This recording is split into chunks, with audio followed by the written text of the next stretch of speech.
बच्चों, आज हम कक्षा 3 की विज्ञान विषय में पाठ 8 का अध्ययन करेंगे, जिसका शीर्षक है जल और मौसम। बच्चों, हम जल के बिना जीवित नहीं रह सकते। जल हमारे कई कार्यों में काम आता है। सब बच्चे किताब में उंगली रखेंगे। जल प्रकृति द्वारा मनुष्य को दिया गया एक बहुमूल्य उपहार है। कि जल है जो हमें प्रकृति से मिला हुआ उपहार है। बच्चों, जल का मुख्य स्रोत वर्षा है। जल झीलों, तालाबों, नदियों तथा समुद्रों के साथ ही साथ सब्जियों, फलों, पौधों तथा जंतुओं के शरीर में भी पाया जाता है। कि जल का जो मुख्य स्रोत है वर्षा, और जल हमें झीलों, तालाबों, नदियों, समुद्रों में भी मिलता है। जल हमें प्राय द्रव अवस्था में मिलता है।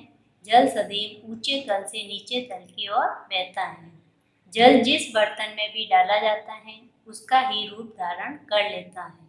जल का कोई निश्चित आकार या आकृति नहीं होती है। कि जल जो होता है बच्चों, वो हमेशा द्रव अवस्था में मिलता है। इसका कोई आकार नहीं होता। हम उसको जैसे बर्तन में डालेंगे वह उसी का रूप ले लेता है। इसमें देखिए, ये जग है, इसमें डाला तो जल ने इसका रूप ले लिया। मतलब जल को जिस भी बर्तन में डालेंगे वह उसी का रूप धारण कर लेता है। ये देखिए, ये जग है, ये गिलास है, ये बीकर है, तो इनका एक निश्चित आकार है। लेकिन जल है जो द्रव अवस्था में पाया जाता है, इसलिए इसका कोई आकार नहीं होता है। जल को हम देख, चख, महसूस तथा पी सकते हैं। शुद्ध जल का कोई स्वाद तथा रंग नहीं होता है। कि शुद्ध जल जो होता है वह स्वादहीन होता है और ना ही उसका कोई रंग होता है। शुद्ध जल में कोई गंध नहीं होती। समुद्र का जल स्वाद में खारा, नमकीन होता है। समुद्र के जल में नमक मिला होता है। जल में चीनी घोलने पर यह मीठा शरबत बन जाता है। जो वस्तु जल में घुल जाती है वह विलेय कहलाती है। जल को विलायक तथा विलायक और विलेय का मिश्रण विलयन कहलाता है। जल में किसी वस्तु की एक निश्चित मात्रा ही घुल सकती है। कि बच्चों देखो, जो जल में घुल जाता है, जैसे हमने जल में चीनी को डाला तो चीनी वह है जो जल में घुल जाती है, तो वो क्या कहलाती है? विलेय। और जल हो गया विलायक। ऐसे ही देखिए, जल में हम जब नमक डालते हैं तो नमक भी जल में घुल जाता है, तो नमक हो गया विलेय और जल है ये विलायक।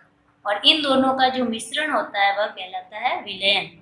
रेत होती है, रेत को जब हम बच्चों जल में डालते हैं तो वह जल में घुलती नहीं है, वह नीचे बैठ जाती है। इसके आगे देखिए, संतृप्त विलयन। तो संतृप्त विलयन क्या होता है बच्चों? कि जब हम जल में थोड़ी थोड़ी चीनी मिलाते हैं और उसको हिलाते हैं तो वह चीनी उसमें घुल जाती है। उसी जल में हम और चीनी मिलाते हैं तो वह भी घुल जाती है।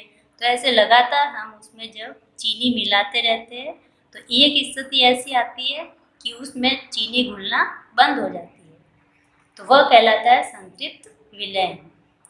आगे देखिए, सब बच्चे किताब में उंगली रखिए। जब कोई विलेय पदार्थ अपने विलायक में घुलना बंद कर देता है तो वह संतृप्त विलयन कहलाता है। जो वस्तु किसी विलायक में नहीं घुलती है वह अविलेय कहलाती है। रेत जल में अविलेय है, जबकि चीनी जल में विलेय है। कि रेत होती है वो जल में नहीं घुलती है, इसलिए रेत क्या हो गई? अविलेय। और चीनी जल में घुल जाती है तो वह है विलेय। हमारे शरीर के अधिकांश कार्य जलीय विलयनों पर आधारित हैं। दूध, चीनी का विलयन, रक्त तथा फलों का रस सभी किसी न किसी वस्तु के जल में विलय है। तो देखो बच्चों, जो जल में घुल जाता है वो होता है विलय, जैसे चीनी और नमक। और जो जल में नहीं घुलता है वो होता है अविलय, जैसे कि रेत। रेत जल में नहीं घुलती है तो वो क्या है? अविलय। और संतृप्त विलयन हो गया, जो चीनी हम लगातार जल में चीनी डालते रहते हैं और कुछ समय बाद एक स्थिति ऐसी आती है कि वह चीनी उसमें घुलना बंद हो जाती है, तो वो होता है संतृप्त विलयन। नए पेज पे आ जाइए। आगे देखिए सब, जल की अवस्था है कि अब जल किन किन अवस्थाओं में पाया जाता है। जल 3 अवस्थाओं ठोस, द्रव तथा गैस में पाया जाता है। जल को द्रव अवस्था में अधिक देखा जा सकता है। जब इसे फ्रीज में रखते हैं तो ये बर्फ ठोस में बदल जाता है। कि बच्चों जल की 3 अवस्थाएं होती है, ठोस, द्रव और गैस। जल को जब हम फ्रीज में रखते हैं तो वह बर्फ बन जाता है, तो वो हो गया उसका ठोस रूप। और बर्फ जब वापस पिघलता है तो वह जल में, द्रव में बदल जाता है। और तीसरा होता है गैस, कि जल को जब हम गर्म करते हैं तो वो उसकी जल वाष्प जो होती है वो है ये गैस। तो इस तरह जल की 3 अवस्थाएं होती है, ठोस, द्रव और गैस। बर्फ को बाहर रखने पर वह धीरे धीरे पिघलकर जल बन जाता है। जल को गर्म करने पर यह जल वाष्प गैस में बदल जाता है। ये देखो, ये बर्फ ये पिघलकर वापस जल बन गया। जब हम जल को गर्म करते हैं तो ये जल वाष्प जो है गैस का रूप ले लेती है। जल का जल वाष्प में बदलना वाष्पीकरण तथा जल वाष्प का पुनः जल में बदलना संघनन कहलाता है। कि जब हम जल को गर्म करते हैं तो यह जल वाष्प जो होती है, जल गर्म होके जल वाष्प में बदलता है, तो ये क्या कहलाता है? वाष्पीकरण। और जब ये जल वाष्प जो है, इधर देखिए, ये जल को गर्म कर रहा है, ये जल वाष्प बन रही है, और ये जल वाष्प वापस ठंडी होकर पुनः जल में बदल जाती है, तो ये कहलाता है संघनन। आगे देखिए, प्रकृति में जल चक्र। देखो बच्चों, जल चक्र क्या होता है कि नदियों, तालाबों, समुद्रों, झीलों का जो पानी होता है वह सूर्य की गर्मी से जल वाष्प बनकर ऊपर उठता है, और ऊपर उठकर वो जल वाष्प क्या होती है? बादल का रूप ले लेती है। और फिर ये बादल वर्षा के रूप में वापस बरसते हैं और नदियों, तालाब, झीलों, समुद्रों में वह मिल जाता है। तो इस तरह ये चक्र चलता रहता है, तो ये कहलाता है जल चक्र। किताब में उंगली रखिए सब। प्रकृति में भी जल की अवस्थाओं में बदलाव आता रहता है। गर्मी की ऋतु में जल झीलों, नदियों एवं तालाबों आदि से उठकर जल वाष्प बन जाता है। ये सूर्य की गर्मी से जो नदियों, तालाबों, झीलों का जो पानी होता है वह जल वाष्प बनकर ऊपर उठता है। जल वाष्प गर्मी में ऊपर तक उठती हैं। यह ठंडी वायु में उपस्थित धूल पर संघनित हो जाती हैं। तब जल की बहुत छोटी बूंदें बनती हैं। ये एकत्र होकर बादल बन जाती है। कि जो वो जलवाष्प होती है वो ऊपर उठकर बादल का रूप ले लेती है। अधिक ठंड होने पर छोटी बूंदें आपस में मिल जाती हैं। इस प्रकार वे वर्षा के रूप में पृथ्वी पर गिरने लगती है। वर्षा का जल पुनः तालाबों, नदियों, झीलों एवं समुद्रों आदि में चला जाता है। वर्षा व बादल का यह चक्र ही जल चक्र कहलाता है। यह चक्र कभी समाप्त नहीं होता है। यह चक्र प्रति वर्ष चलता रहता है। अगला पेज निकालिए सब बच्चे। अब आता है देखो हिमपात और ओला। ठंडे देशों में जल वाष्प बर्फ की सुंदर परतों में जम जाता है। ये बर्फ के बहुत छोटे मणि क्रिस्टल होते हैं। ये बर्फ की तरह नीचे गिरते हैं। यह क्रिया हिमपात कहलाती है।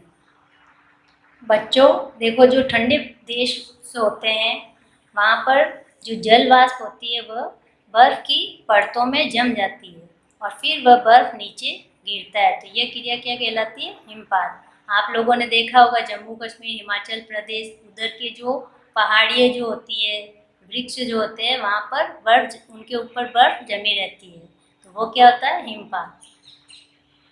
कभी कभी हिमपात वर्षा का स्थान ले लेता है। हिमपात में गिरने वाली बर्फ हल्की होती है। कि हिमपात जब होता है बच्चों तो उस समय जो बर्फ होती है वह बहुत हल्की होती है। यह रुई के टुकड़ों की भांति दिखाई देती है। बर्फ जब कठोर रूप में जम जाती है तो ये पत्थर की तरह दिखाई देती है। हमारे देश में जम्मू कश्मीर व हिमाचल प्रदेश तथा उत्तर भारत की अधिकांश पहाड़ियों में दिसंबर से फरवरी तक हिमपात होता रहता है।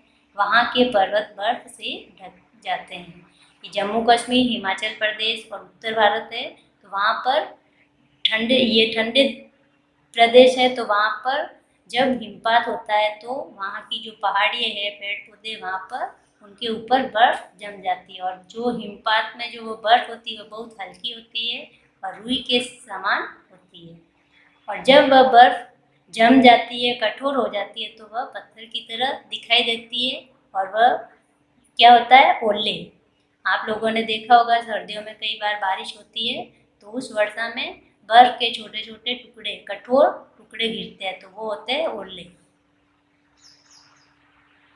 कभी कभी वर्षा की बूंदें बहुत ठंडी होकर गुजरती हैं, तब ये ओले का रूप धारण कर लेती हैं।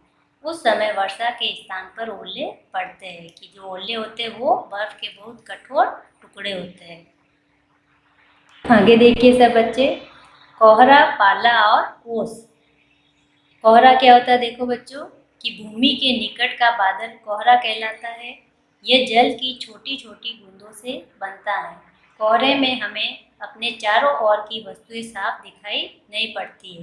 कि भूमि के निकट जो जलवाष्प होती है बच्चों, वह धूल के कणों के साथ मिलकर कोहरा का रूप ले लेती है। तो कोहरे के समय आप लोगों ने भी देखा होगा सर्दियों में कोहरा, तो उस समय हम कोई भी आसपास जो वस्तु होती है वो हमें साफ नज़र नहीं दिखाई देती है। इसके आगे देखिए, ये भूमि पर जल की वाष्प जब वर्षा के रूप में जम जाती है तो यह पाला कहलाता है। भूमि के निकट की वस्तुओं जैसे पत्तियों पर जो जल वाष्प जमती है उसे ओस कहते हैं। ये छोटी किंतु आकर्षक लगने वाली बूंदें होती हैं। तो कोहरा तो होता है बच्चों भूमि के निकट का बादल। और अब आता है पाला। पाला होता है बच्चों कि जो जल वाष्प होती है वह जमीन पर, भूमि पर ही जम जाती है, तो वह कहलाता है पाला। तो जब अधिक पाला बढ़ता है तो वो फसलों के लिए हानिकारक भी होता है। उसके बाद आता है ओस।